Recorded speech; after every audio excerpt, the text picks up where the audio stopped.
Assalamualaikum warahmatullahi wabarakatuh. Saya Nurnisa Sahira binti Mokhtar, merupakan pelajar daripada SMK Tengku Ibrahim Setiu Terengganu.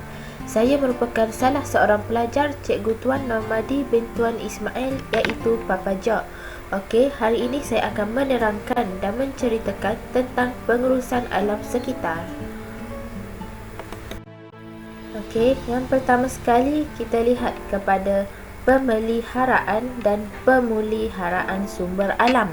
Yang pertama, pemeliharaan sumber alam bermaksud usaha-usaha untuk menjaga, memelihara dan melindungi sumber-sumber alam yang belum diterokai dan dirosakkan. Manakala pemeliharaan sumber alam bermaksud usaha-usaha untuk melestarikan bekalan sumber alam melalui usaha pelihara atau baik pulih sumber-sumber yang telah rosak setelah diterokai oleh manusia. Ini merupakan antara langkah pemeliharaan dan pemuliharaan alam sekitar, iaitu melalui langkah perundangan. Langkah yang pertama adalah melalui penguatkuasaan Akta Kualiti Alam Sekeliling 1974. Akta ini digubal sebagai perundangan yang komprehensif yang memberikan asas undang-undang yang sama bagi mengkoordinasikan kesemua aktiviti berkaitan dengan pengawalan alam sekitar di seluruh negara. Langkah yang kedua adalah melalui pemantauan oleh Jabatan Alam Sekitar JAS dan pihak berkuasa tempatan PBT. JAS adalah badan yang bertanggungjawab menilai, memantau dan mengawal segala aspek yang berkaitan dengan alam sekitar dan dibantu oleh PBT. Langkah yang ketiga adalah melalui denda, kompaun dan penjara. Penguatkuasaan denda, hukuman, kompaun, penyitaan dan penjara perlulah dilaksanakan terhadap mereka yang telah mencemarkan alam sekitar. Langkah yang keempat adalah melalui penilaian impak alam sekitar, iaitu EIA. Penilaian impak alam sekitar EIA adalah satu proses pencegahan daripada berlakunya kemerosotan kualiti alam sekitar. Okey, sekarang kita lihat pula melalui langkah bukan perundangan. Langkah untuk mengawal hagisan tanah. Yang pertama adalah melalui penggunaan gabion, iaitu sangkar dawai yang diisi batu. Gabion ini akan diletakkan di kaki cerum yang telah dipotong bagi tujuan menstabilkan cerum berkenaan. Langkah yang kedua adalah melalui membina benteng atau tembok penahan yang diperbuat daripada batu. Langkah yang ketiga, menyimen keseluruhan permukaan cerum bukit bagi mengurangkan proses susupan air dan mengelakkan ketepuan air tanah.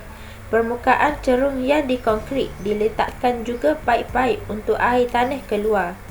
Langkah yang keempat adalah pembinaan longkang bertingkat teres-teres yang dibina di permukaan dan seterusnya. Bagi langkah mengawal pencemaran udara pula adalah yang pertama, menempatkan industri mengikut zon. Yang kedua, menggalakkan penggunaan kenderaan awam. Yang ketiga, menggalakkan penggunaan kenderaan mesra alam, iaitu kereta hybrid. Yang keempat, mengelakkan pembakaran terbuka. Yang kelima, mengawal penggunaan CFC. Dan yang terakhir adalah menghijaukan kawasan. Seterusnya kita lihat pula kepada langkah mengawal kualiti air. Langkah yang pertama adalah merawat semula air yang tercemar. Langkah yang kedua, mengawal aktiviti pembangunan. Langkah yang ketiga, mengawal selia aktiviti pengangkutan air. Dan langkah yang terakhir adalah melalui pemantauan yang lebih kerap oleh pihak yang dipertanggungjawabkan. Seterusnya kita lihat kepada langkah mengawal sumber kepelbagaian biologi hutan. Yang pertama, menjalankan program penghutanan semula. Yang kedua, melakukan pembalakan secara penebangan terpilih. Yang ketiga, amalan rawatan silviculture. Dan yang keempat, meningkatkan usaha R&D perhutanan. Dan kita lihat untuk kempen dan pendidikan. Pendidikan secara formal di peringkat sekolah rendah menengah dan IPT, dan melalui kempen kepada masyarakat iaitu melalui media sosial. Sekarang kita lihat pula kepada pembangunan berterusan. Pembangunan berterusan ini juga dikenali sebagai pembangunan lestari, yang bermaksud pembangunan berterusan yang memenuhi keperluan generasi masa kini tanpa menjejaskan kepentingan generasi yang akan datang. Ini merupakan 8 prinsip pembangunan berterusan, iaitu pembangunan lestari. Prinsip yang pertama adalah menjana atau menggalakkan semula pertumbuhan ekonomi. Kemiskinan adalah punca utama kepada kemerosotan alam sekitar yang menghalang berlakunya PL. Bagi mengatasi masalah ini, pertumbuhan ekonomi hendaklah digalakkan, terutamanya di negara membangun, dan pada masa yang sama sumber asal alam sekitar dapat dipertingkatkan.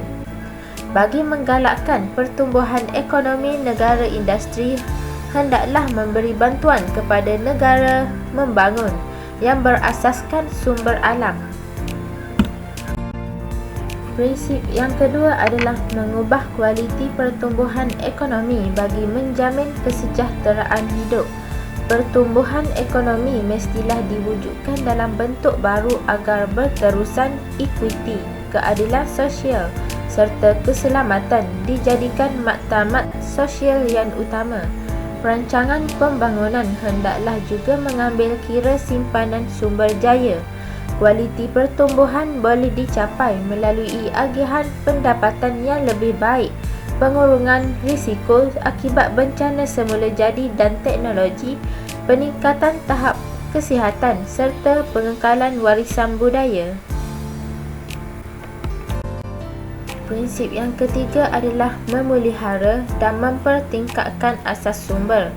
PL memerlukan pemeliharaan sumber alam sekitar seperti udara bersih, air, hutan dan tanah bagi mengekalkan kepelbagaian genetik dan penggunaan air, tenaga serta bahan mentah secara cekap. Peningkatan pengeluaran yang berkesan hendaklah dipercepatkan bagi mengukur penggunaan sumber jaya per kapita dan menggalakkan pertukaran kepada penggunaan barangan dan teknologi yang tidak mencemarkan. Prinsip memelihara dan mempertingkatkan asas sumber ini dapat memanjangkan keupayaan sumber alam. Prinsip yang keempat adalah memastikan aras penduduk yang boleh ditampung.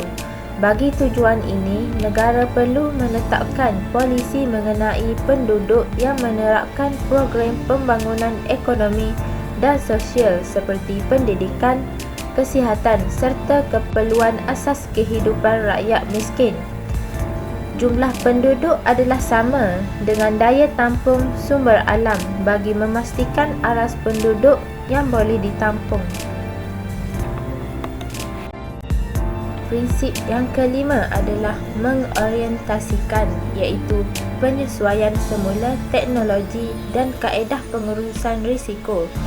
Penggunaan teknologi boleh mewujudkan risiko. Teknologi juga menawarkan cara menguruskan risiko tersebut.